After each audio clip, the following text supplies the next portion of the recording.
I thought action. Yeah, that's what. We good? All right, bet. Well, let me go. I thought I was waiting on the action. What the fuck? Yo. What's good? What's good, everybody? We're back with episode 2 of the Strangest Fruit podcast. I got my co-host here, Brian. What up? Free Bliss, James. And we got something real special for everybody going on today. We have an individual who has not only just been gifted with a second chance, he went and created a clothing line out of his second chance. And not only did he do that, he's still just this amazing person. He's a bad boy on the computer stuff. He done taught me how to play video games. You know, after about 20 years, I didn't know how to play anything. He sat me down and had to show me how to play that. He's not only that, he's a role model. He's a father. He's a pillar of his community. He gives back, and he still wants to give back, and he's going to do so. So we got my man Xavier. I like to call him Professor X because he's just that dude when it comes to that. No wheelchair though, you know. But he's a walking testament of what life throws at you can make the best out of you. So, you know, Brian James, talk to the people, man, before we bring him in. You've shared with me your experiences with him. I'm excited to meet him. He's cut from the same cloth as us, grateful for a second chance, capitalizing on that second chance. So, yeah, I'm looking forward to hearing the story, digging in and see what brought him to this clothing line, what built him, what made him. Mm-hmm. Looking forward to it. Yes, sir. So, you know, without further ado, we're going to bring the man in. Can we get Professor X on up in here? Come on in, man. I got to stand up and greet my brother. And I still got the same pants on I had in the halfway house, just so I can show him I keep my memento. Nothing changed. Knock it over now. Knock it over. What's going on, bro? What's good, champion? Great to see you. Great to see you, man. Have a seat. Happy Let's to be get here. into this. Yeah, let's do it. My name is Xavier Contreras. I'm CEO. All right, I got to start over. Okay, all right. My name is Xavier Contreras. I'm founder of Second Chance Apparel, where we cultivate change and give back 10% into giving back to others, giving second chances to others. I'm a father. I'm a husband, formerly incarcerated, with a story to tell. All right, so this is a special one for me. It's a special one for Brian because not only were you incarcerated, right? Yes. How long did you do? I did 6 years. So you know, And you've been out how long? 1 year. Okay. 1 year and has a clothing line. And I don't know if anybody has seen the post that I've put up of the Second Chance clothing. He's taking a clothing line and has a brand, but he's also giving back at the same time. He hasn't reached like this multi-million-dollar status, and he's like, well, now I can give back. He's like, nah, I still have enough to give back. So you're juggling. Are you on parole? Yeah, I'm on parole. So still on an ankle monitor. I can only stay within the city limits within LA County. So I have a lot of hoops and things I have to juggle with, but got to make it happen regardless. And by ankle monitor, you're talking about a tracking device. Yeah, GPS. Yeah, Okay. GPS that I have to charge twice a day, every 12 hours. If not, I get a violation, and I could either be sent back to prison or they extend my parole. Take us back. Let's start from the beginning. I mean, obviously, it's been like a hell of a road getting here to the amazing clothing company that you have right here. Where did you grow up? Tell us a little bit about your childhood, your family, your hopes as a kid. Yeah, most definitely. So I grew up in Pacoima, California. It's a little city in the valley, in LA County. Pacas. Yep. Yeah. So growing up there, you know, you're already set with obstacles set before you. You know, there's not a lot of there's a lot of poverty, not a lot of opportunity, not a lot of good role models, and going through that and just seeing my family. You know, a lot of my family's coming out. You know, my dad was involved in gangs. You know, he's from the neighborhoods. That was what my role model was. You know, my father, my cousins, my uncles. It's just that's all that was around me. So You're born into it. Then. Born into it. You know, so just groomed and you know, I remember my dad teaching me, hey, rule number 1, never leave the house without a strap. You know, that was when I was 4 years old. He went, showed me in the car, and that's just something that I always stuck with me, you know. And just little life lesson was always just directed and to the gang life, you know. And I had a great mother, and she loved me, you know. I had a great sister who was there for me my whole life, and really was Nancy a big factor. Yeah, my sister Nancy. Not a lot to talk to her because I'm on parole right now. Right. But, hopefully, You can't even talk to your own sister. Can't even talk to my own sister. It's a violation of parole. Violation of parole. Can I ask, how does that affect you? Like that like this is your sibling. This is deeper than black and white. This is deeper than a courtroom. This is my family, and you're telling me that I can't associate with my own flesh and blood. Like, how does it create some type of just anger towards the system? And you have to have some type of feeling like, hold on, like. Yeah, so I learned to direct my anger, and I try not to be angry, So I'm really, I feel a lot. So it really makes me sad. I want to see my sister. I want to spend time with her. I want to be able to take pictures with her. I want to be able to go out on vacations with our families and just do everything you want. My sister raised me. She was there from I came out the womb. She, you guys, a little context. That is actually my crime for my case. Yeah, I was getting ready to ask you that. So the case that you're on that you did the 6 years for, she was your co-defendant? Yes. Okay. She was my co-defendant. So I can just touch back into that story if you guys want. So the way that happened, so I had a rough childhood. Ended up, getting involved in the wrong people at a young age and just having wrong role models. And there really wasn't any outlet. I eventually found sports. I started playing basketball, got really competitive in it. I loved it. My family knew it. I was dedicated every day, putting in time, putting that work in. Like 10,000 hours, that it was there. I was doing my thing. I got recruited sophomore year to play at Polytechnic in Sun Valley. The reason why I went over there was because they had 4 guys going Division I basketball, so it would have been better for my career. I'll get more looks. But during shooting guard, were you shooting guard? I was a point guard. Okay, point guard. Yeah, I score though. I score everything, all around player. Man, I'm just like, I'm gonna let y'all know the boy got game, right? Yeah. I can't play basketball for shit. And he got out there, and he embarrassed the brother out there. I don't even get on the basketball court no more. I'm out there playing handball. You breaking all stereotypes. Yeah, he come through. Yeah. You know what I'm saying? So. I'm putting them on stretchers, breaking ankles, we're doing all that. Yeah. I even had a shootout with Miss Tish. Remember? Oh, I was out there. Yeah, I beat her in the shootout. The director of the halfway house. He out there, back up off me. Spin move, yeah. She was a professional college player, and he took her to the hole, and she was like, oh, okay, he got the juice. Yeah, so you get recruited to Polytechnic. Yeah. So I get recruited to Polytechnic. I go, they offer me, you get all these clothes. We're going to hook you up, play for free, travel, get all this attention. You're going into your junior year. You'll get a lot of looks. It'll be great for your career. I love it. They're doing personal training, everything. All right, let's do it. So I move in that direction. We end up going to a tournament in Vegas.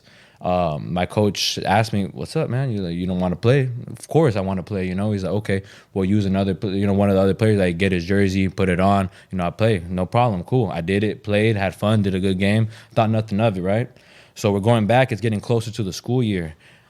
During that tournament in Vegas, the other teams in the league took pictures of me playing another person's jersey because they knew who I was. I was involved in a lot of the travel ball and stuff. So they sent it to the school district, and I wasn't allowed to play high school basketball for the rest of my career. So that kind of transition. Yeah. What message does that send? Walk us through what's going on in your mind. So that sounded like you're shot out of this like impoverished area that you're in, difficult situation with your family. So was that the point when the left turn happened into negativity? Yeah. So that was I was directing my energy. I get really hyper focused on things, So I directed all my energy into basketball. That's what I love. That's what I was passionate about, So that kept me away from all the gang life and all the violence, during my early teenage years, 14, 15, those are the times where I was already kind of stepping away. And from that situation, seeing the coach was only suspended for 6 games, and I was suspended I can't put myself in the game, I can't go and everybody who plays sports knows a player can't put themselves in a game. Right. The coach put me in there. He's responsible, so it was a huge deal. I'm a young kid. I have a future. He's 50 years old. You know, he already lived his life. Why take a young child's opportunity and for a career to get a free education? He's just looking for the W. Just looking for the W. And then you're already noticing the disparities. He did he lost 6 games, you said? No, I didn't say he lost 6 games. Well, he got suspended for 6 games. Yeah, so 6 games. So yeah, that's all. So it was a slap on the wrist for him, and you can continue to coach forever, which he continued to coach. And it was such a like troubling situation. The athletic director of 25 years for my school and the athletic director for 20 years for LAUSD both retired over the incident because they felt empowered. Like, hey, you guys are doing this kid wrong. I no longer want to work for you guys. And there's a big article. There's an article on it on LA Times and everything. Yeah, it was a thing. So that kind of transitioned my little spiral, and then I started getting in trouble. You know, going to the halls. You know, getting on house arrest. Why? What do you in your mind? So you're like, fuck this then. Yeah, fuck everything. Like, this is all I had. This is everything I put my life into every day. You know, my family knows, like, every day I was working towards this goal and I was becoming great and I was starting to get the recognition and I started seeing the vision come to life. And all that was taken away from me over one game that I wanted to play in Vegas and a coach who put me in there. You know, I can't put myself in the game. So I got angry, you know, I got very angry. My mind shifted, you know, wasn't positive anymore. I started hanging around with the wrong people again, you know, the people who aren't in sports, you know, the people who aren't involved in good things, you know, the gang members, the homies and stuff. And that's when I started getting into bad things. Fast forward a few years, when I'm 18, 17, I found out my wife's pregnant. So is that 18 years old? 17. Okay, so 17 years old, yeah. So I'm 17. My wife at the time is 16. It's my girlfriend at the time, not my wife yet. My wife now. Shout out to my wife, you know. Yeah. Shout out to your wife. Shout out to my wife. Yeah, goals. Yeah, she's gonna make sure I have my ring on here. You know, I don't know. Put it up there. Yeah, right here, camera. There you go. Yeah, good? he got okay, it on. cool. I see. Yeah, but yeah. So I found out she was pregnant, and that again snapped in me. I was like, okay, I gotta focus. I gotta do good. I gotta change, and I did change. I just started working. You know, I was still in high school at the time. I was like, look, I have to support my family. I made a decision. I'm not gonna finish high school. I'm just gonna start working to provide for my family. I was doing that, and where do you think that came from? It came from I didn't want my son to have the life that I had. I wanted my son to have a different life. I didn't want him to go through the struggle. I didn't want to have him go through abusive childhood, having a dad who's a drug addict who beats you, who's showing him the wrong things in life, having no influences, just not having someone there to love, care, and nurture him. Like that's what a kid needs, you know. That's what a boy needs. You want to have a father figure, someone to look up to. If I'm looking up to my uncle or my cousins who are spending the rest of their life in prison, you know, I when I was younger, I was like, oh yeah, I can't wait to, you know, do some time. Maybe I'll see him in jail. You know, I was like that was my mindset. Yeah. You know, it's fucked up because that was my only influence. Yeah. It was the only thing I had to look up to. You look at it from a perspective. So I recently seen an incident that's been going around on social media and on the news and stuff where there was a kid in the classroom and the kid was getting jumped by kids and he ran to the teacher and tried to run behind her. And the teacher reacted in a manner of, hey, that's sexual assault. Yeah, he says they're trying to jump me. So at the age when you were going to the basketball, this is your dreams snatched out from under you. And thrown under the bus by like an authority figure, like a coach. So it's that same parallel. Scapegoated him. If children don't have a place to go and the people that they go to as a resource of protection, if they feel like they're not going to protect them, what other option do they have? So do you blame them for going to go pick up a gun and go into the streets? Because now they have a means of protecting themselves.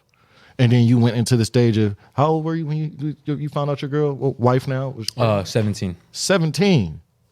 Now look at the level of maturity that he has to have over this time span. So you're like, all right, these people can't protect me. I have to protect myself. Yeah. Then the child came in. So you have, it's like a conflict of interest within yourself. I'm in the streets, but I have this innocent being coming into the world. So I want to do the right thing. It's somewhere, for me, growing up, that was a identity crisis stage.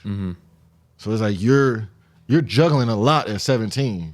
You know, the recent laws have passed. You're not officially an adult or at the peak of maturity at the age of 25. So you're advanced.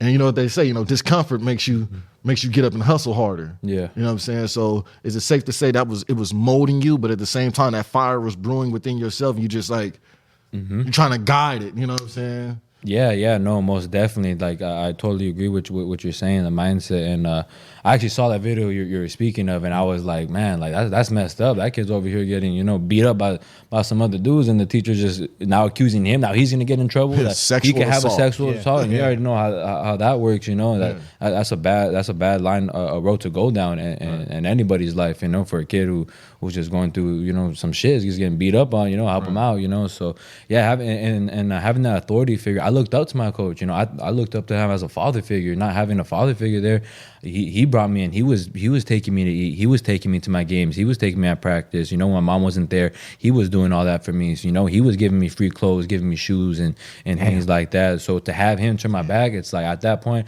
I was at fuck the world. You know, I got to get it myself. I started living my own at that time too, around 15, living, you know, from place to place with At my 15? sister. Yeah, 15. So you're in the streets at this time? Yeah, right. I'm in the streets. You know, when you're in the streets, you gotta do whatever you gotta take to make money. You know, so whatever that took, I made ends meet. You know, I whatever I thought was ends meet at that time, which started doing drugs. You know, you know, it just What you spiraled saw down. growing up. Exactly. What you- yeah. What I was around. You know, You emulate that same behavior. Yeah. you're really a product of your environment. You know, you show me. There's a book I read, and it was the second man to step foot on the moon. I read this in prison. This kind of like really shifted my mind. It was the most impactful thing I ever read. It was show me who your friends are, and I'll show you your future. It's, you know, you just show me your friends, I'll show you who you are. But a lot of my friends were older, so I show me who your friends are, I'll show you your future. And I sat back in the cell. Look, all my friends, everybody who I'm working with, or everyone I consider friends, family, whatever the case may be, they're all spending the rest of their life in this cell. Yeah, they may have money. Yeah, they may have you know, yeah, they may be powerful, whatever the case may be. They're sitting the rest of their life in this cell. They're unhappy. They're miserable. You know, they're never going to see the freedom. They're never going to see the day of life. And I was like, is that where I want to be? And I made that decision. That's not where I want to be. You got to change your circle. You got to change who you're around. You got to change the whole mentality, you know. Show me who your friends are. I'll show you your future. And I didn't want that for my future. And not to mention the rest of their lives in prison or in jail or in a cell. Let's even go a cage. That's what it is. It is a cage. A cage is meant for animals. Yeah. Yeah. And it's sad to see and it's sad to say a lot of men have become content with their environment. Mm-hmm. They make the means to get the money. They make the means to get the power. But at what cost? You've become comfortable with your environment. The cage is nothing to you. You're content with it. That's not a normal state of mind for a human being. Something has triggered in there, and the wires have just been cut short. Yeah, So because, you know, humans are naturally built to adapt to any situation. We come to adapt to prison. You know, every yard we go to, you know, we don't like change. You guys ever like transferring? No matter if it's a lower yard, better Or opening up a yard. Oh, no. Yeah, no one likes none of that. You know, we want to stay where we're at. We want to stay in the same cell. Go ahead, keep us in that same situation for years. We don't like change, you know, and we learn to adjust because we know what change comes. It comes with the long sleepless nights. It comes with the transfers, shackled up for hours. You know, it comes with the sitting in cells, The flashlight in your face, flashlights, 7 times a Smacking night. the door every and then 30 talk minutes. about the court process, how they break you down when you're going through the county, waking you up at 2:00 in the morning. Court, that whole process is meant to break you. I don't want to go to court. Fuck it, give me time. I'll take my time. I don't want to go. I don't want to wake up. I don't want to go through all this shit. Going to court line, you know, running. You know how courts is. You know, everyone's running fades right there. Everyone's fighting. You know, it is what it is. You know, that was the life that I was in at that point. But it's like I'm just trying to go to prison so I could get cheap food. You know, better phone action, and you know, just chill. Like that's how they break you. That's there, the you know? mindset, like of a child, because you're a child. Yeah. You know. I'm 18. Yeah. In the county. Yeah. I mean, by the law, under 25 per the science, like you don't have any of you didn't have role models. You didn't have any C. So like, while, you know, we don't excuse that. It's just an explanation. So when did you get incarcerated? What age did you get incarcerated? 18. So the way that happened, like I said, I was starting to do good with my life. You know, I realized I'm gonna have a child. I want to do better. You know, I don't want to be my father. I want to be that was just, I remember when I was a teenager, that was what my mindset. I want to be better than my father. That's all I ever cared about to my son. I want to be there. I want to be president.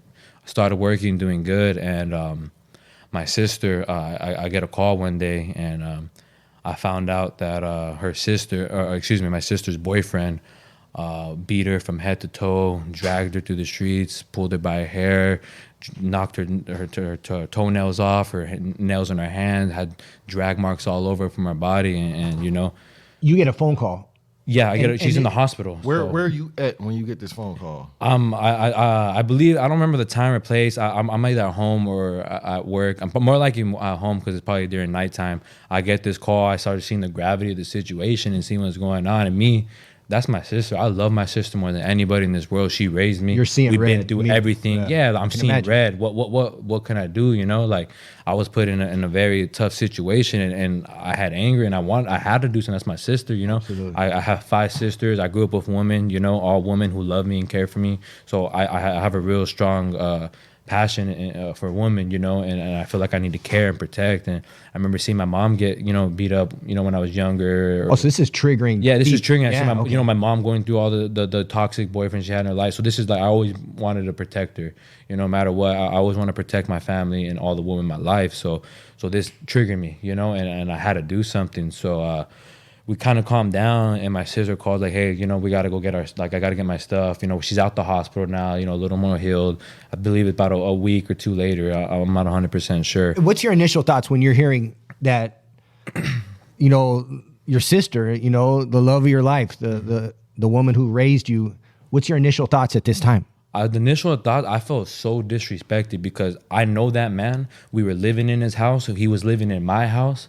I would let him wear the shirts off my back. I gave him my own personal clothes. When he came, he moved from Texas with nothing out here to California to pursue his rap dream. He was a rapper, had signed to Atlantic Records. He was doing his rapping career, and we helped him. Me and my sister, we gave him our home. We opened our doors. I gave him the food off my table. I gave him the clothes off my back, you know, because that's just the type of person I am. And for him to do that to my sister, like, that just broke me. I can imagine. That took me to like a whole nother place, you know, like the disrespect, like for everything we've done for you, you know. You still feel it today. You know, it's not anger anymore. It's more like it's hurt, you know. I get hurt, it. you know. Yeah, I get it's real. It's real touchy. I couldn't imagine, sensitive, like, you you know, I got a sister that I love to pieces, so I couldn't imagine. I couldn't imagine. For me, because I was in New Delano 2009, and I got a letter. I got a letter from my mom, and she said, you know, I heard my sister was pregnant. Mm-hmm. That's how, you know, I talked to you about it briefly, and I told you that I got a letter, and she said, yeah, you know, your sister is pregnant, and the person that she told you she was pregnant by, and it may have been a blessing that it was a blessing that I was in prison. I said it like this, I was gonna kill this man, not kill, murder. Because I would have thought it out and carried it out and did it and been content with it and went to jail and sat and did my time and been absolutely cool with it. You know what I'm saying? It's just like your mind state. You felt a certain way and you had to protect your sister because, come on now, the law don't give a damn about, you know, our community. It's just one more on the docket. And I got the letter and it said, yeah, your sister was kidnapped, raped, and impregnated by this man who's closest to the family. And it tore me up because you have that feeling like I couldn't protect you. You know what I'm saying? To this day, I feel regret because I couldn't protect you.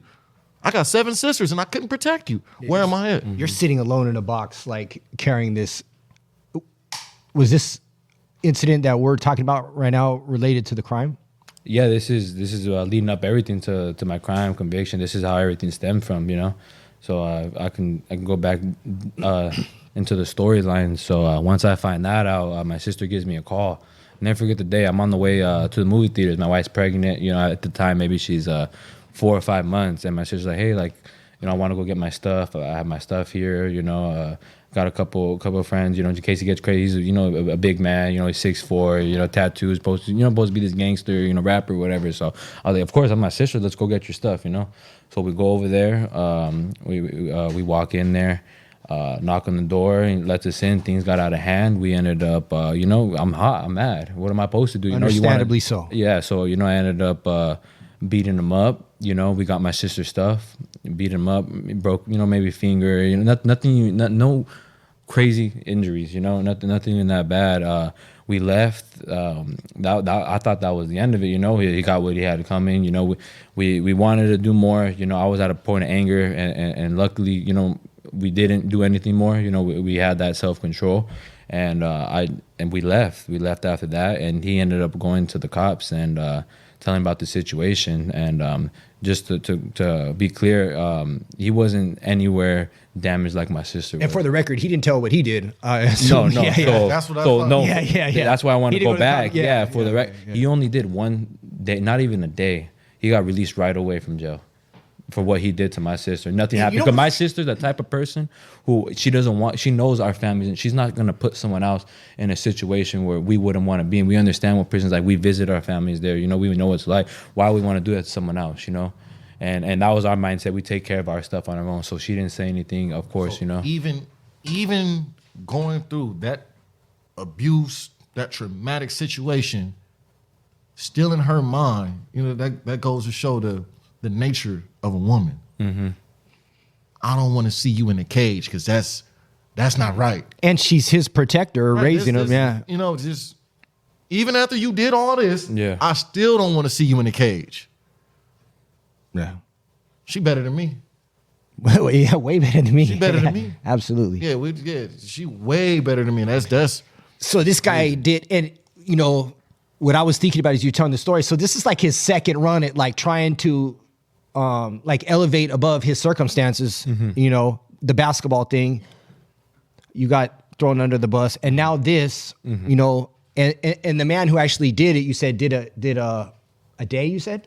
Yeah, not even that. He got he bailed out. So the continued messages that he's receiving, you know, it's like the law. What am I going to go to the justice system for? Like those are we seen it every day, bro. We were inside there. You seen it every day. You seen it on the news. Oh, guy does this to 13 kids, and you know go right in, get right back out. Or this guy does this guy does that. And you're wondering like, in your head. I ask myself this: what type of monster am I? Yeah. If you get the minimum, and I'm way up here. What's the message? What type of person am I? I must be. It changes your psyche. I must be like a really bad human being. I must be what they describe me as. You know, as we grow, we learn. Obviously, I'm assuming you would handle that different today. You know, of course. But I remember having a conversation with somebody right before I got out.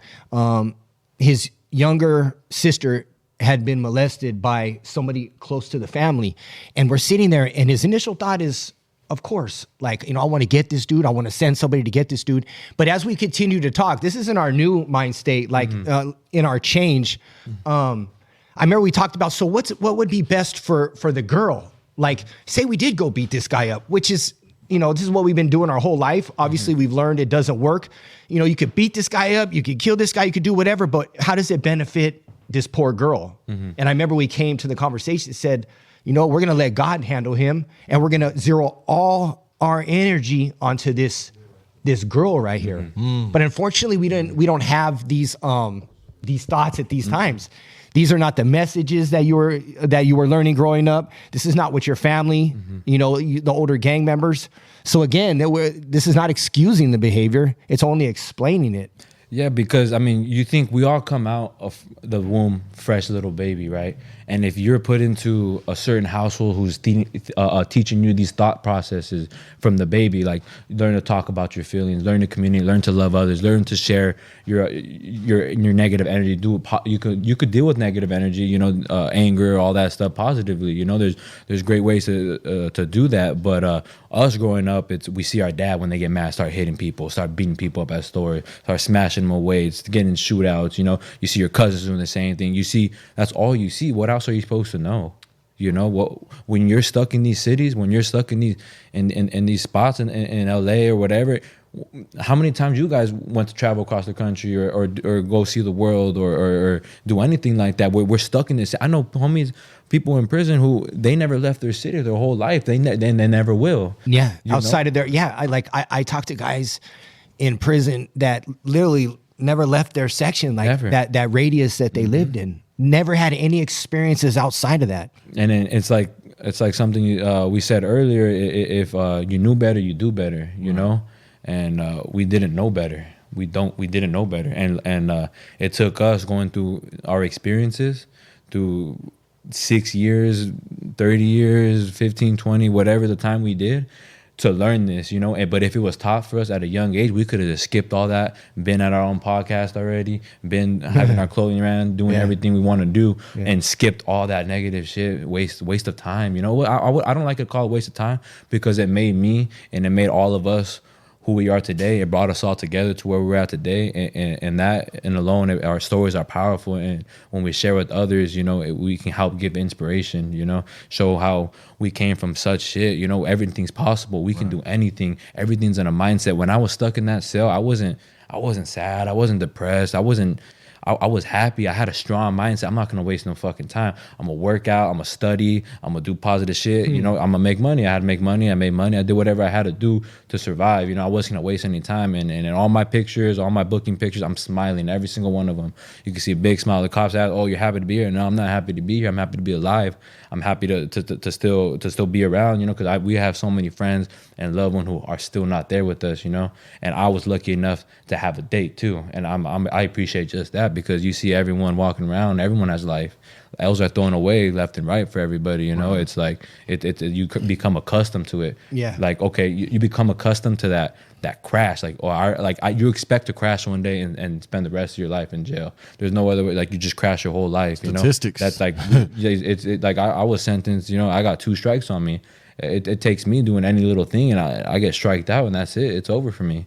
You know, and having that held over your head, you really got to move cautious with anything. So do you guys ultimately end up going to trial together? Were you guys convicted together? Like, did you guys receive the same sentence? Okay, so let me tell you everything that happened. So I don't think we really touched on that. So we ended up leaving the apartment, going on with our lives. My house ended up got raided. That's how I knew, okay, like, this dude told, we were trying to figure things out. We spoke with some lawyers, like, see what's going on, and they were telling us, like, oh, you're gonna get life. And I mean, we didn't think it was a big deal, you know. We didn't do nothing that wrong. We justified it because, I mean, shit, you know, he did worse to my sister than we even did to him. Right. Like, he did 10 times worse. You know, this is nothing. And so we're on the run. We know they're looking for us, but we're trying to do everything, you know, the right way. We want to try to, like, save up money, see what we can do. You know, we're young. I want to be there for my son's birth. You know, my wife is pregnant. She's 5 months pregnant. You know, so I'm just like, I want to stay out until my son's born. At that time, I'm like, fuck it, Mexico. You know, that's what I'm like. We're trying to figure out solutions, and I'll never forget it. We went. I wanted to go home that night. I had like a good day with the family. I was like, man, I want to go home, have a nice dinner. My mom made me a nice steak dinner. You know, we had ice cream. It was like a beautiful time with my family, and then a nice, beautiful time in June. You know, it was summertime, and the next morning I get a call. It's around 6 o'clock. My mom calls me and said, hey, there's cops at the park across the street, and I was just like, yeah, you know, it's not really, you know, I was like, okay, they're always there, you know, but I go outside, and, you know, I go to smoke, I smoke weed at that time. I go to smoke my backwood. I'm looking left to right, and I see a minivan go around the circle of my cul-de-sac, and I'm like, it's okay, the Johnnies. all right. And then I see a Nissan, and I'm just like, I know every car on my street, you know, everybody, you know, you live there, you know, everything that goes on, you know, the booming, you know, Hop out boys. Yeah, so I was like, okay, it's either somebody, but it's too early for somebody. So I thought, okay, it's the cops, you know. I was like, okay, like, I think they're here, and I seen a Charger parked at the end of the street. So I tell my sister, hey, like, I think they're here, you know. My mom said the cops at the park. Let's just get in the car and let's get away. And at the time, my sister has her son, my nephew. He's 6 years old, and my wife is 6 months pregnant. So we leave them both at the house, and we get in the car, and I'm driving away, and I make a left, and I see the Charger. I'm like, oh, it's not following me. Like, it's good. And it pulls off the opposite way. I'm like, all right, cool. So I'm going. I'm like, I think we're all right. I pull off to the main street, and I'm like, all right, I think we're good. Let's just turn around. Let's pick them up. Then we'll take off, and we'll come back ever again. Whatever.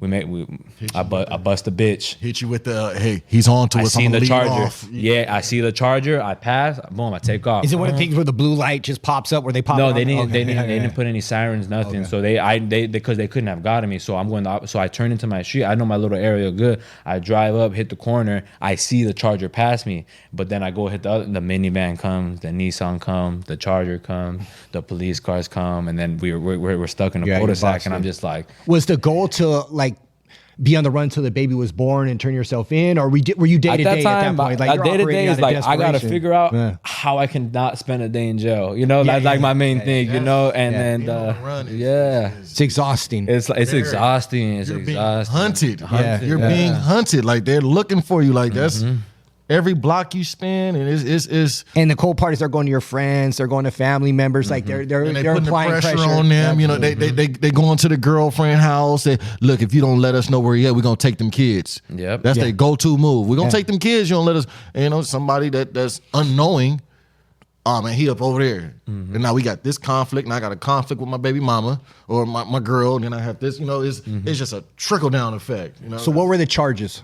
So the charges. So at first, I thought like, all right, you know, nothing of it. Maybe like a little assault case. You know, we were positive the whole way up. Yeah, we'll be out. First court date, I'm getting let home. Like this is nothing, you know. And then first court date, they actually gave me an offer. So I was charged with torture, home invasion, and they offered me 25 to life. Usually when you go to a hospital and a woman has been abused, they take pictures, they do the whole thing. They do the whole get down. So they didn't think, well, let me go ahead and look at this, and this will equal this logically. They didn't do any of that. That wasn't used in the case to be like, well, come on now, this is, look at what he did. From your perspective, why do you think they didn't do that? Well, actually, they did. So we went to preliminary. We had evidence of him after that situation threatening to kill my sister, threatening to kidnap her. Oh, so we he had continued. everything documented from the hospital of my. I have the pictures to this day of my sister beat from head to toe. All this was submitted to the courts. Everything. He was a full-blown weirdo. He had some Threatening to weird shit kill, going on. stalking, thousands of calls, emails. He was just off the hinges. Like he was just a crazy man, you know. And all this was presented in court. Still didn't. And why do you think that is? Because he went there and voluntarily gave information. Because he spoke to the cops first, and that's just what it was. Remember the rule: protect the snitch at all costs. That gets you judicial immunity. The first to tell doesn't go to jail. You know? Judicial immunity. Yeah. Protect them at all costs. That's the rule. Despite, like he said, the pictures of the sister. So the trial you guys went through, did you go to trial? Did you take a plea bargain? Yeah, so we went to preliminary. All that was going on. You know, we had paid lawyers at the time. Our first lawyers were paid. The second one, mine, I had. So you know, you go to preliminary pretty quick. We went to preliminary pretty quick to present all the evidence and everything. Where are you going to San Fernando or Van San Nuys? Fernando court? You know, they owe sentence everybody. They have a 99% conviction rate. And they You're hand out losing football there. numbers. Yeah, you know? they're handing out. You're how old? 18. I'm 18. 18. How much? Let's talk about fees for legal counsel. How much were you paying for going into the second court hearing? How much had you already given to a lawyer at 18? So going into the first one, this only got us to preliminary. My family got the money together to put. I had no money at the time. My family got $20,000, $10,000 for my sister, $10,000 for me. So we have both have representation. So that's $30,000 off top. And this is not like 20,000. ready accessible money that you guys have laying around. We don't have money. Yeah. I'm a kid. I'm 18. I'm barely working. I have a couple thousand here, you know. But I need that for. Now my wife don't work. You know, my wife at the time, she doesn't work. She has no job. You know, she has to raise it. This is money to help you. You know, I don't know. I might be. I'm thinking I'm coming home in a couple weeks till the baby's born. You know, I'm gonna get out eventually. So they hit us with we wanted to bail out. They hit us with a $1.2 million bail, so we couldn't bail out and fight our case.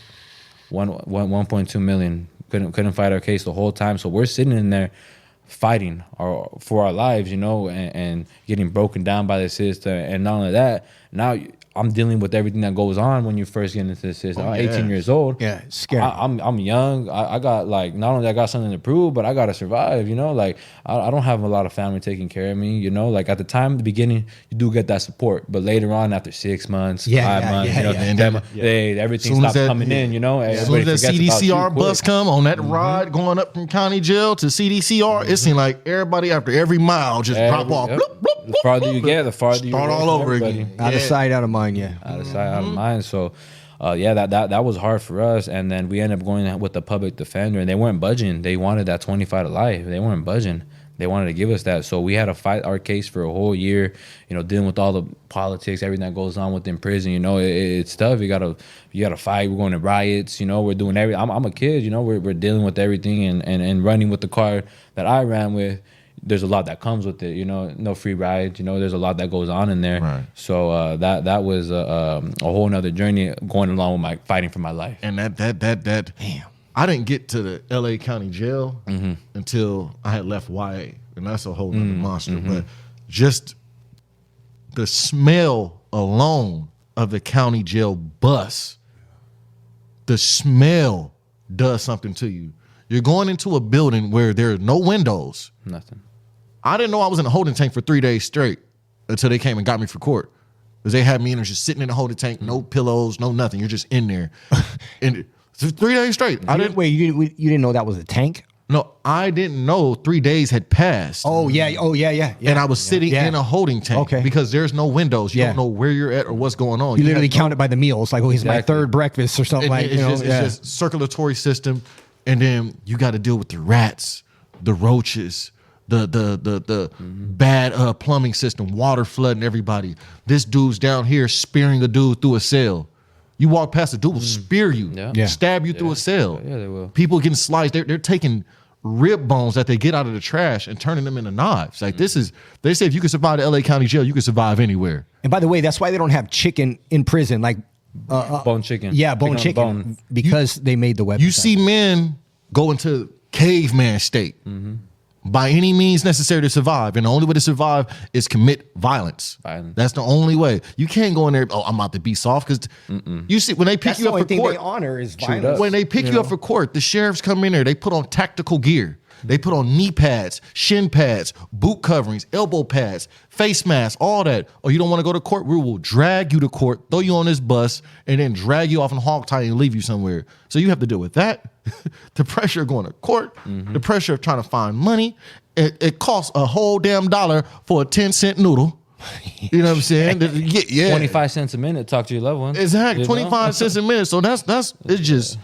That's why the rate of suicide is so high inside the incarceration system. And then I don't know how the hell you did it at that age. Yeah, I told him to send me to prison. I'm tired of this. Did you ultimately go to trial? How did that work? So we ultimately, it was pre-trial. So we were sat down with the decision, right? I didn't want to take a deal. They had no evidence against me. It was just his testimony. What did they offer? They offered a deal? They offered me, 16 years, 2 strikes. My sister, because I had another case pending for some other, it was just a little fight. They gave me a year for that, and then they offered my sister 15 years, 2 strikes. How nice of them. Yeah, great, awesome. And like me, I told my sister so the cops had compassion for our story. They understood, hey, we would do the same thing. So when we go to court, they would look out for us. They would let us see each other. They'll let us pass a little candy to each other. I was the one in the county with that bomb girl smelling lotion, the woman's spirit, that good lotion, that good shampoo, shout out to my sister. She was sliding all that to me, so I smelled good. I was the one with remember the magazines, the smell good with like 9. Oh yeah, the cologne. In my pocket. Like, you wear it when you go to visit, even though it's through the glass. Hot water still up for a little bit. Yeah, the water. Innovation. Yeah, with the nasal sprays. Put it in the nasal spray, warm water. So yeah, we came to a time and I was like, nah, I want to go to trial. I really was hard stuck on going to trial, and my sister was like, man, like we knew what time it was if we went to trial. It's either like I would have went home and she would have got life. She was on video, so there was no saying she wasn't there. So it was like, at that point, it was either like, and we weren't gonna tell anybody else that was there. No one else was caught. There was 3 other people there. And they offered us, obviously to go home for that, and we didn't do any of that. We took our time on the chin. That's what we did. A woman and a brother and sister, we did that. Was it a sense of responsibility? Like I protected my sister. The man was beating my sister. Mm-hmm. I went back and I did what I did. So like you owned it. Look at the salary of what an informant gets nowadays. The salary they get paid. An informant annually throughout a year in some states makes $70,000 a year.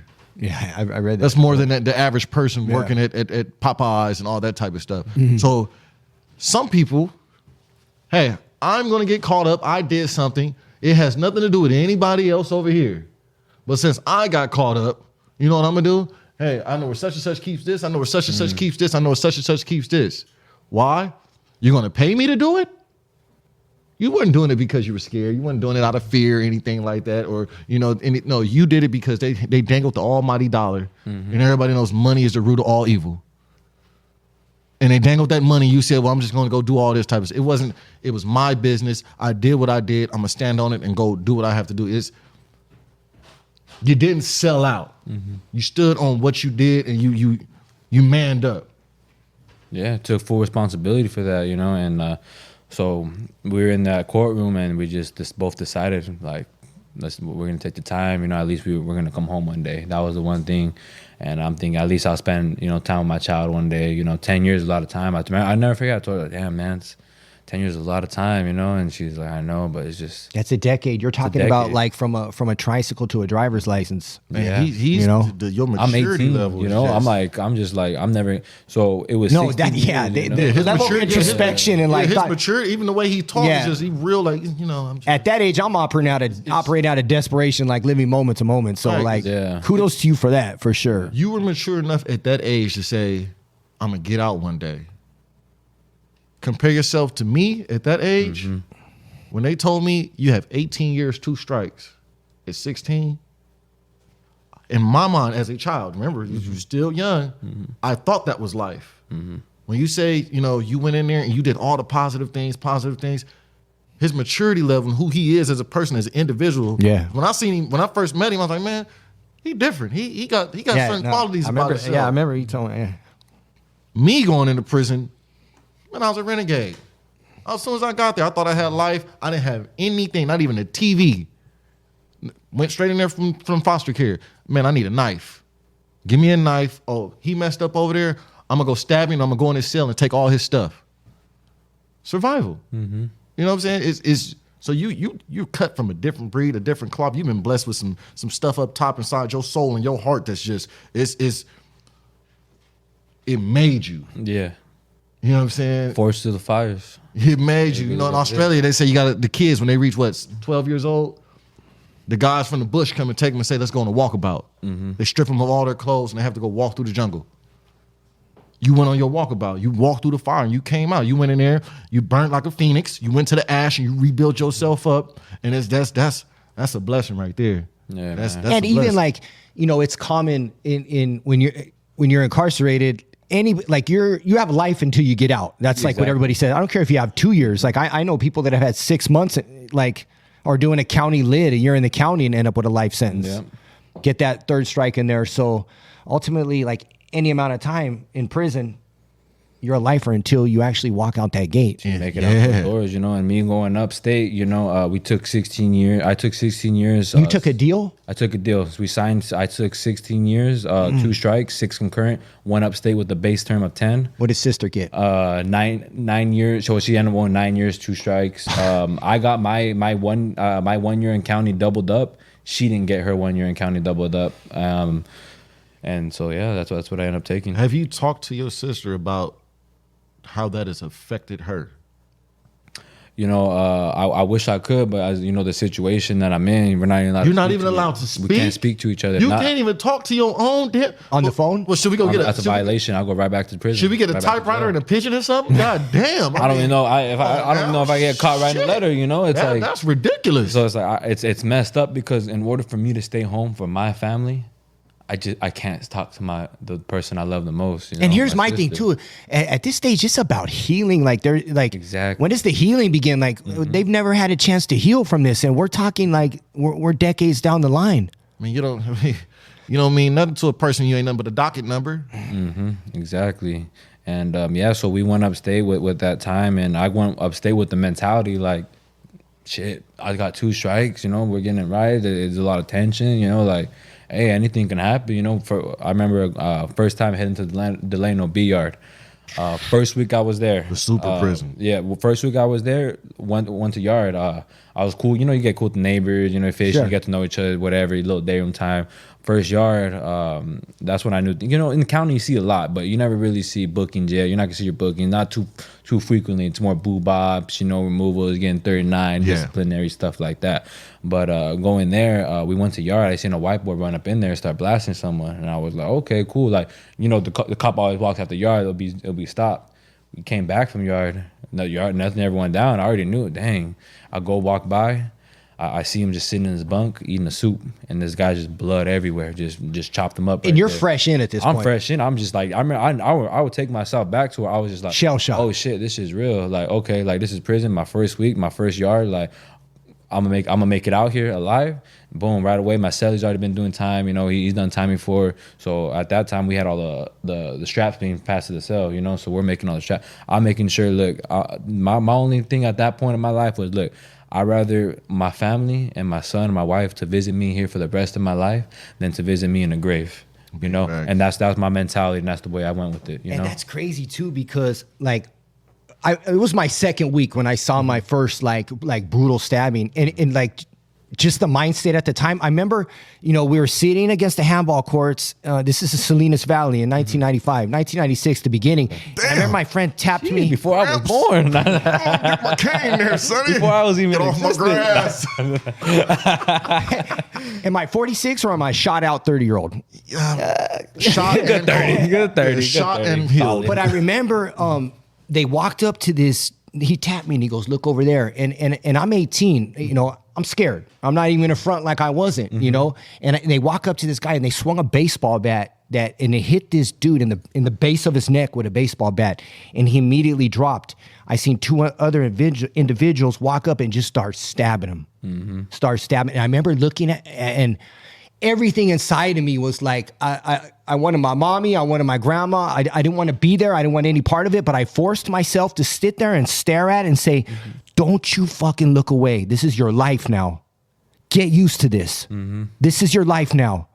And I like, to this day, like, you know, I can feel the moment. Yeah. Like, we're talking like 30 years later. So I can completely identify with like what that does to some. And you were not ever a bad kid. You were a kid that wanted to be a basketball player. You're a kid that wanted to be a good dad. Granted, you made some bad decisions. I think we can all agree on that. There would have been better options, but you were not left no choice. You were not taught anything different, you know? And going back to what you said, your mindset, I want to touch a little more on that. You know, going back from the county, right? You start seeing a lot more violence than you're used to. You know, going through the county, you all know how it is. You know, you guys both understand. You start seeing the boo-bop, so you get used to it. That's cool. You know, you're used to fights. That's cool. But now you're going to prison, and the first time you see a stabbing, it's like, oh shit! Like the feeling you get, I get scared. Oh, I'm scared. Like, I gotta be ready. This is real, you know. County, you don't see much of that. I didn't see it in county. I didn't see no one get hit, you know, unless it was one riot, you know. But the momentum behind it, the sophistication, you know, so I see it, and seeing like he's just eating his food. He killed the man, and now he's eating his own. He cooked the hot pot.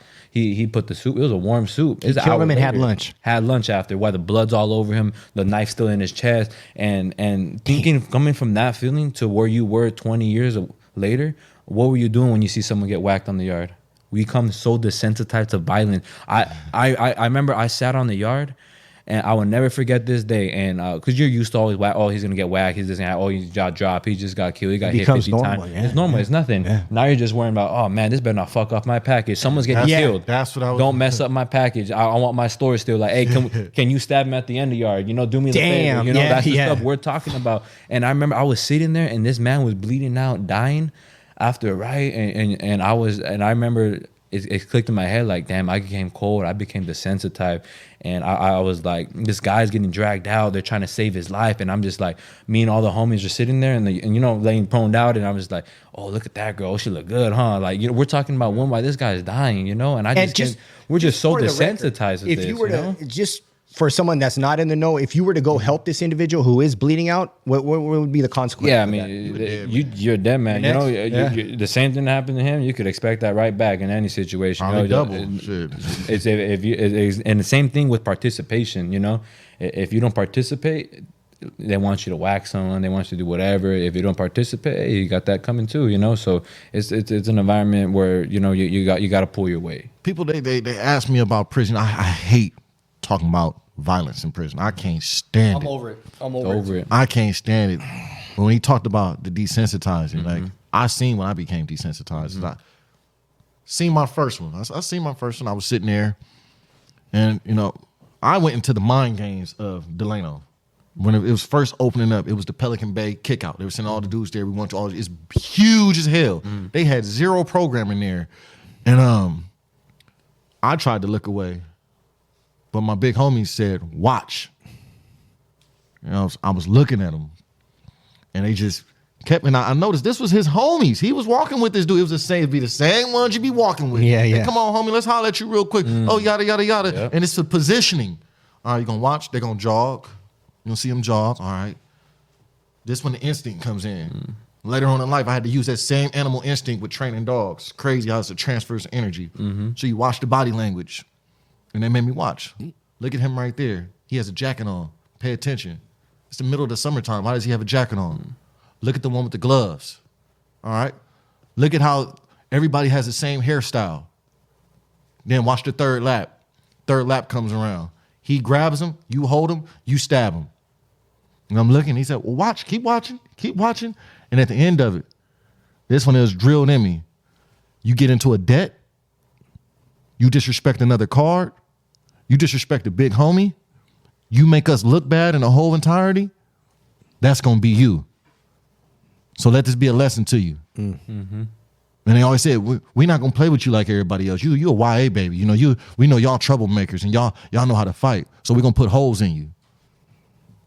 That's when I got my understanding. Oh, I'm not finna do this, because you're not finna have me leaving out here on the stretcher like that. No, that's prison. You get it's a cold teacher. You get the lesson first, then the test. Exactly. And then You know? later, when I became desensitized to the environment, I caught myself leaving from canteen, and it was a stabbing going down. They had took the iron, broke the iron down. About 4 blades. Nice piece. There's 4 dudes on one dude. And I'm sitting there like, man, this shit is taking forever. In my head, I'm like, man, this shit taking, man, look, this shit taking a long time, man. Y'all hurry up and kill him. I'm sitting like, man, hurry up. I got shit to do. Oh, man, he messed up. He owed a debt. So what? He know what he was signed up for. We always come with, you know what you signed up for. You knew it. No, we didn't. We didn't know that shit. And I'm sitting there licking the ice cream, watching the man getting killed. Just licking the ice cream like, all right, whatever. Police came in. They ran back out and closed the gate. Y'all ain't gonna help him? I'm not getting involved in that shit. They're not finna stab me. Yeah. So then it sees, you understand where the power is at. The power is with the ones that are the most violent. Who's gonna make an example? When that dude did that to that dude and ate that soup, he made an example. He set the tone. Look what I did. Yeah. Look what I did. Look at the impact he has on a young man. So imagine everybody else that watched it. Either you're gonna be influenced or you're gonna be pumped with fear. And then me as a black, I realized, I was like, man, it's hard to be a South Sider and a white. It's hard. I said, we got the choice. You know, we majority, we'll beat the shit out of some stuff and go do all that type of stuff. But we always tell you, we said, man, watch them essays and them whites. And we use that in a psychological warfare to keep ours in line. Watch the whites. Watch the Hispanics. Watch them. Why are you saying watch them? Because they play for keeps. They don't go out there slanging fists. They get it in blood every single time. They're warriors. And we tell ours, watch the warriors. Take your ass over there and play if you want to. And it's just the psychological warfare. You got the psychological warfare, and then you got the physical warfare. All of it's based on psychological. So I still carry that trauma to this day. I'm pretty sure you do. Absolutely. And we talk about it a lot. But like what we all have in common right here is that we didn't allow that to be our story. Like we turned a corner. Yeah. I'm dying to get to the Second Chance close. I didn't know all this stuff about him. You know, I seen the good. I would have never in a million years thought all this shit. I would have never in a million years like, man, I literally thought like, man, this was a kid who went to jail, who did a little bit of time. You know what I'm saying? In my head, just off his appearance. Yeah. I'm like, man, this dude gotta have a good ass So well family. put together. Yeah, I'm like, the presentation. I started putting an image on. I'm like, man, he Armenian or something. He come for money. He got a band somewhere. That's what in my head. He got a band somewhere. Perception start coming up like, man, you don't fit the quote unquote build. You know what I'm saying? He has a different.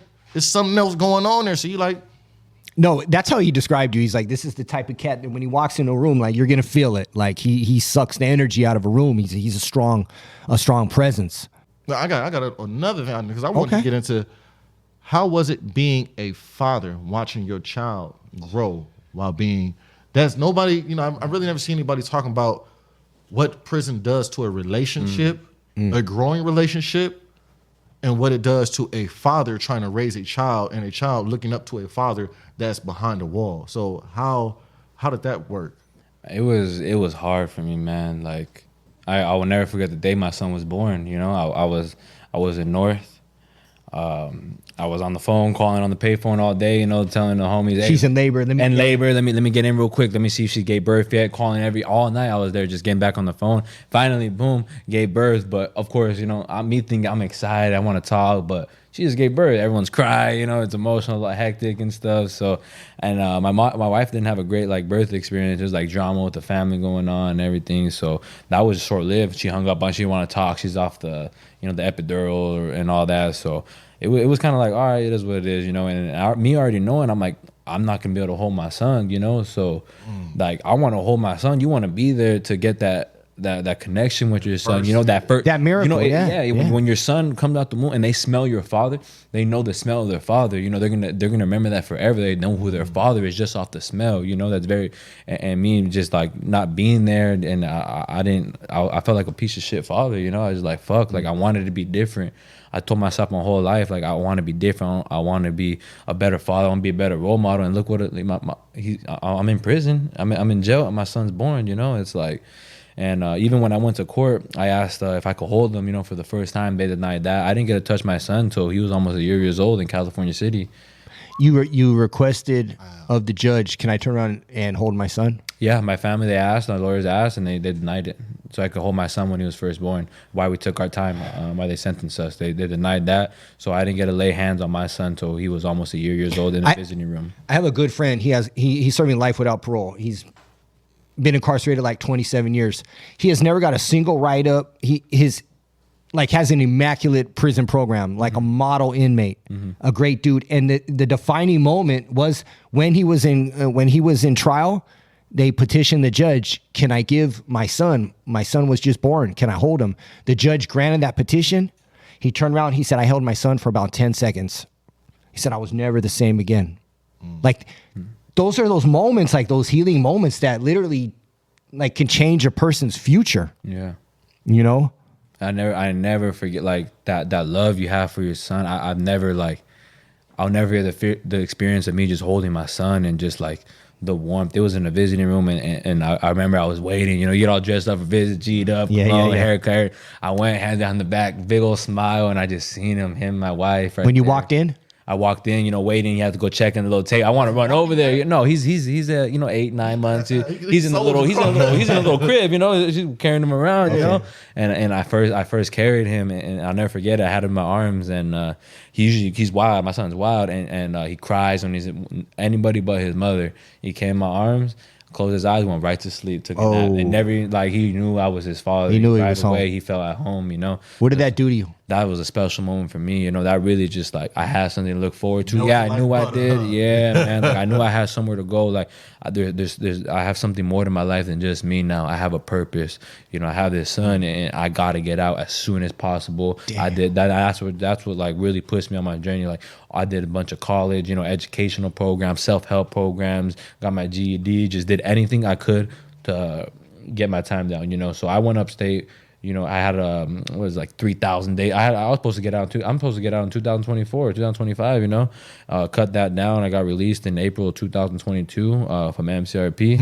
You know, and I've been home a year, and you know that really just my son being born has just like started that head hard focus onto let's change my life. Let's change something better for my family. Let's stop this systemic like violence and anger and trauma that goes on through my family. Like, let's stop that here, and let's just give my son a better life. Let's take him to museum. Let's take him to museum, to the park. I love him. I give him the love I never had now that I'm home, you know, and doing that through over the payphone was hard, you know. I'm not an artist, you know. I pay people to draw for me, send all that the pictures home, but nothing's nothing can compare to you being that father figure. So coming home now, like our relationship has changed. He's a amazing kid. He sees his father, and I just try to teach him everything I'm doing. I had him up here in the studio yesterday. I told him, look, anything you want to do in your life, you just follow your dreams. I don't care what anybody says. I don't care what anybody says to you, the government, the cop. I don't give a fuck.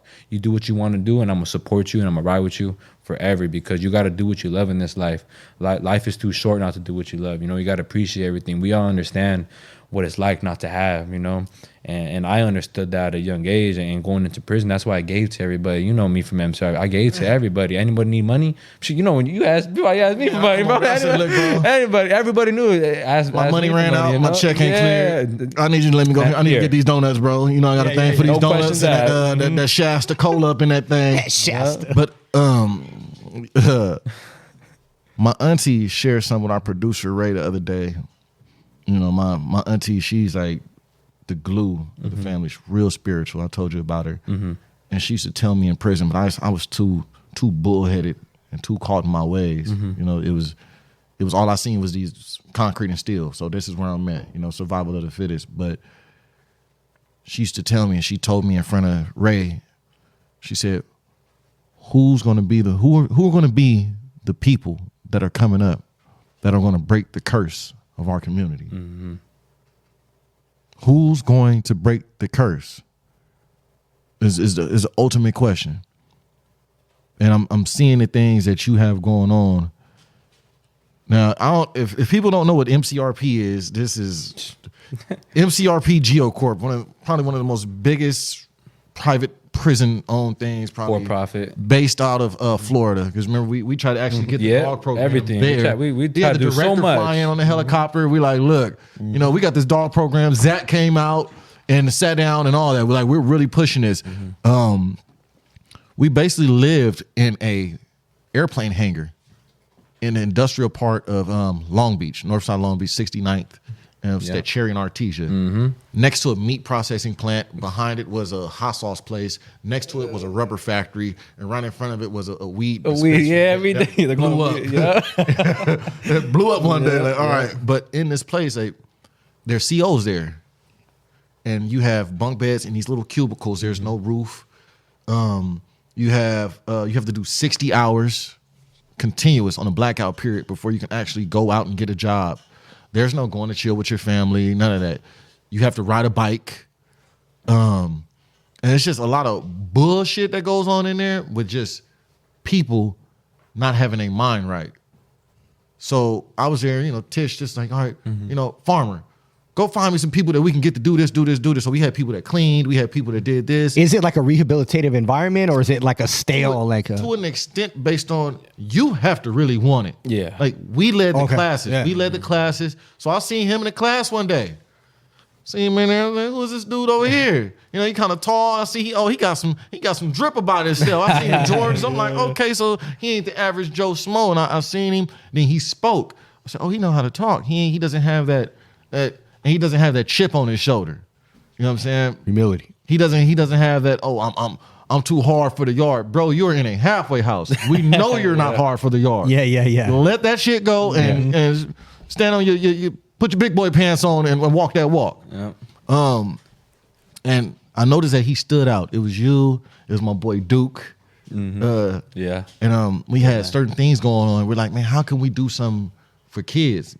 Mind I say, I used to come and bug him every night. For real. I used to bug him every night. At the time, I was leaving the program at 5 a.m, riding my bike from Long Beach all the way to Inglewood, the SoFi Stadium, do electrical all day, ride my bike all the way home, come back 6 o'clock, get my little shower. I'm trying to sleep. I'm still in prison at the time. I remember him telling me, I ride my bike from here all the way to Culver City to go to work every day. Missions, and going through that, I'm over here riding through Long Beach, I'm over here driving through Compton, to the Artesia, shit everywhere, So I'm fresh out of prison, running into all these different. That's a whole nother thing, environment we're in. It's crazy. So we found ourselves. Yeah. I knew you find yourself being in conflict with dudes that haven't been outside the house yet.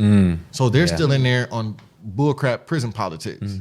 And I used to say in class. Remember, I used to say in class, I'm like, think you have problems in here. Yeah. Doing this. When you walk out that door, you're going to need your brother. You gonna need your brother that you in this halfway house with. Why? Because the outside world is something that you're not familiar with. You don't know how to ride the train. You don't know how to ride the bus. You can't take a dude, per se, if you're from the Valley and put him in Compton and say, hey, go about it. No, you need somebody that's from Compton to be like, look, bro, don't turn this street, don't turn this street. Ride over here. When you ride through this neighborhood, speed up a little bit. When you go over this bridge, for real, like, for real. No, I'm laughing because it's like a nervous laughter. For real. Yeah, And yeah. you have the ankle monitor on. So if you're not back at a certain time, it's over. they will lock you up. So then you had the dudes that had the drug addiction in there that was trying to hide it. So I get back from work, he already in bed. So he know when he get in, I need to go hop in the shower, do what I got to do, get out the way. Why? Not because, I need to hurry up. Well, it's kind of so. You need to hurry up before the dope heads get in there. Yeah. See, they get in there and they still kicking because they're fresh off the street. So I get back from work. He like, man, what's wrong with you, bro? I said, they done messed up the bathroom. It's shit all. They go in the shower and just shit on the wall, shit on the floor, literally poop. Disgusting. So I'm in there, fresh off work, scrubbing. He like, you ain't got to do that. I'm like, bro, you know what I'm saying? Somebody got to clean it. Yeah. So he started doing it in the morning. I started doing it at night. Miss Tish like put together a group of dudes that we can run some type of fundraiser for or some type of thing for the kids. And before I continue, shout out to that lady. Yeah. Because she does a lot for the kids. She does a lot for the kids, and she has a lot of pressure on her. And if it wasn't for the tools that I learned in there, like I didn't know how to write a check until she taught us how to write a check that day in class. I didn't know about saving money until she forced us to, we're going to take y'all checks and put it into a savings account. I'd have spent all that shit. And honestly, that program right there is super strong. And I feel like people should have alternative sentencing where they can do their time there. Because while you're there, you can work, you can go to school, you can stack up money, you can build a future for yourself. And why only allow you to do that for 18 months, Why not do a little 3 or 4 year? You do a 4-year program there, you could become a journeyman electrician, make $30, $40 PV an hour. jobs. You could do anything you want. You could do anything you want. They have to get past the old mindsets, lock them away, throw them away, because it's for money. Everything's about money. That's really what it's revolved around. Is that where, like, you gave birth to the idea of Second Chance, or did that happen in prison? Okay, so you want to hear the birth. All right, I'll tell you about the birth. Okay. Look where we were at a year and a half ago. Where were we all at? We were in a cell. And now we're here doing positive things, positive change. That's how my vision came with Second Chance. I started speaking at colleges. Shout out to Sarah. She's a professor at Westmount University, and she's shopping for prison reform. And what she does is she interviews parolees like ourselves. She interviews CEOs, probation officers, and she's just trying to gather data to see what can be done better to help the recidivism rate and what can be done better for the inmates, and trying to get every side to see what can work, what can't work, what they can do. And so she actually I shared my story with her to help with the research and data. And she was moved by my story, and I was willing to speak to her class. So she's been having me as a continuing guest lecturer there. And from that experience, I'm sharing my life story, a little more in depth how I am here, and just kind of getting down to the dirty, the gritty of everything of what we've been through, and just breaking everything down. And that has been powerful for these students. They're 18, 19, 20 years old, young students coming into their lives and careers. And they don't know anything about this life, and to see their life, they don't even know what they have no exposure to this. And me telling them, I have people who I'm inspiring to change and want to change their whole career path just on what I'm speaking, and the power that I'm speaking to them, what I've been through in my story, and they want to do things to change it. They want to do things to be more empowered. And I was speaking and telling them, they're asking what could I do? And I would tell them, oh, well, there's this and that. And I was thinking, how can I be a man and tell these people what to do when I'm not doing it myself? How can I tell you to help these prisoners? How can I tell you to help other people when me, myself, I'm not even doing it? I'm not in a place to tell you where to do it. And I'm trying to, and I can't. I have no direction. Now I know. Second Chance. I'm starting my own clothing brand. This is going to, 10% of profits is going to be used to giving others second chance. And I know me and you have been discussion about that. Hold on, bro. You said starting, not started. Started. Yeah, drop coming May 5th. May 5th, y'all get that. What's that? May Cinco 5th. de Mayo. Yes, sir. Yes, it is. Yes, it is. Yeah, drop that thing. Yes, sir. Yes, sir. So that's the drop date coming. And I just really like Second Chance. We all have a story. Right. You have a second chance at life. You had a second chance at life. I had a second chance at life. I'm pretty sure everybody watching has had a second chance at life. So you're not talking about just being incarcerated. Everybody needs a Everything, second man. chance. Second chance. Everybody. Everybody needs. You can't be a human and say you haven't fucked up and needed a second chance from your mom, your girlfriend, your cousins, your coworker, your boss. Everybody needs a second chance. Everybody can relate. And if we can go and all relate together and give something back to a better cause, why can't we help people like we've discussed, going to the juveniles? And I tell, when I speak at college, I say that we need to direct our energy into helping the youth, being mentors to these kids, helping these children out so they can do better, have someone to look up to. We didn't have no one to look up to. Imagine we had one of us to look up to. I had a me come show me, hey, you can do business, you can make money this way. You don't got to do all that. You know, we find them in juvenile halls, and where they're already broken, they need some help, they need a second chance. We come help them. We be those mentors to them. Look, kid, man, I know where you're going. I know where you're directed. I was there. I was in same cell you're in right now. You know, I know where your future is, prison. I know what it ends up to. We all know what it ends up. We can relate to these kids. Let's skip that process. Let's start making money. Let's start doing positive things. Let's teach you how to get a job, financial literacy. And this is all I want to change.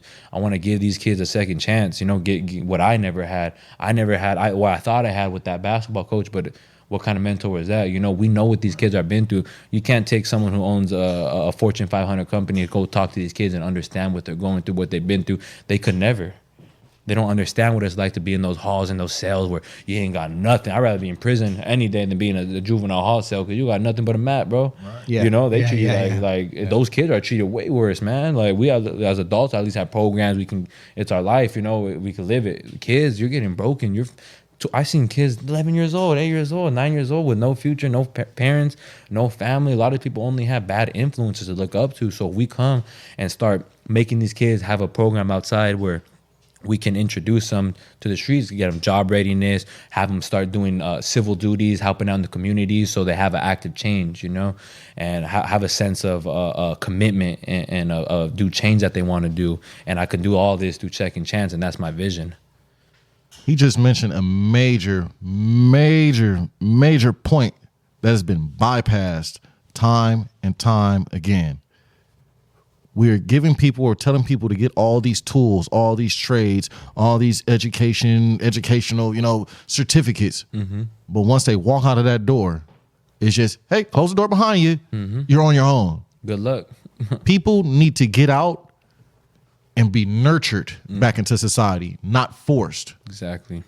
Not used, not abused with certain things that come with being part of businesses and brands. So it's a beautiful thing, and we've been sitting around talking. We got Mohawk Matt, we got Brian, and we got you, and we're trying to work together with the Department of Probation to go inside, and the kids need the image. They need to see. All right, yeah, you got a white, you got Hispanics, you got blacks, and you got Asians, all on the same forefront, going in unity to speak to these kids. Who's going to have more of an impact? A psychologist who's went to school? There's a difference between instinct and intellect.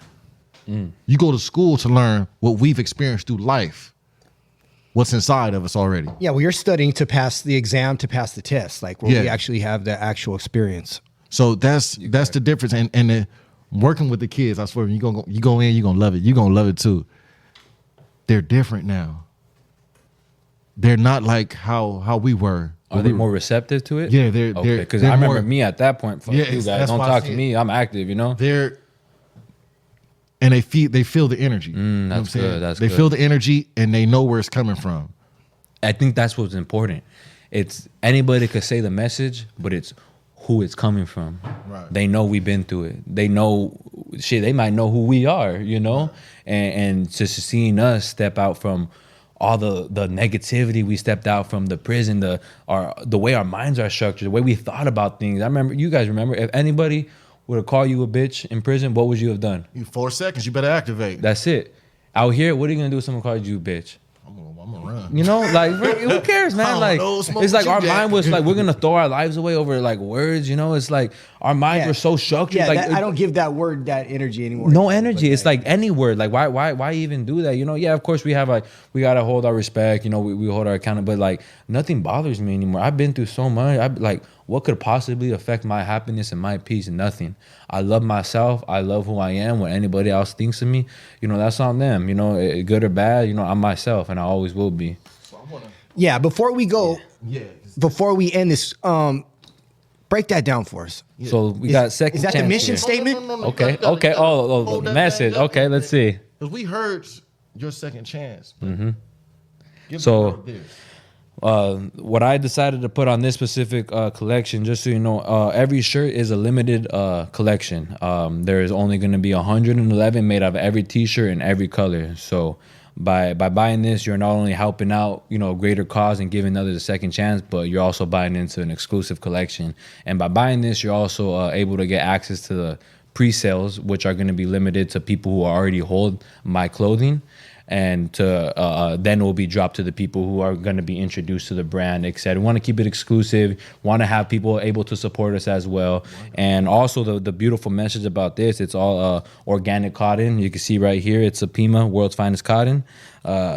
It is trademarked, named the world's finest cotton. Supima cotton is 100% extra long staple cotton grown exclusively in the American West and Southwest. Yards made from Supima cotton, produced softer and longer lasting. You know, it's great quality.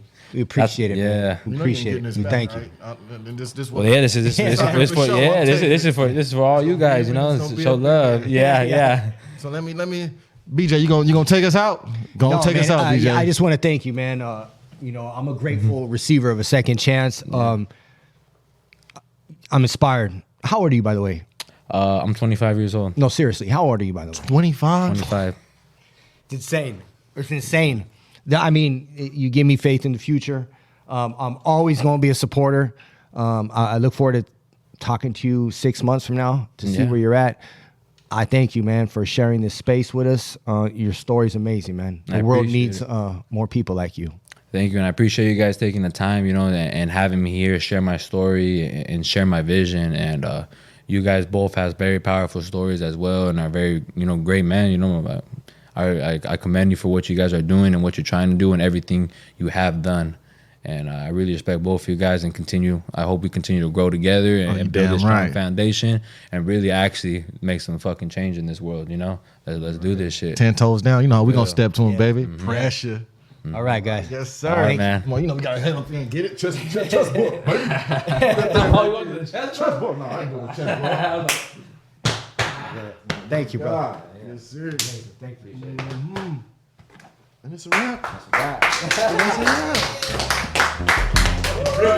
Riveting. I'll take my fucking shirt off my chair. We got that shit on film. He gave it to us. Why you being squirmy?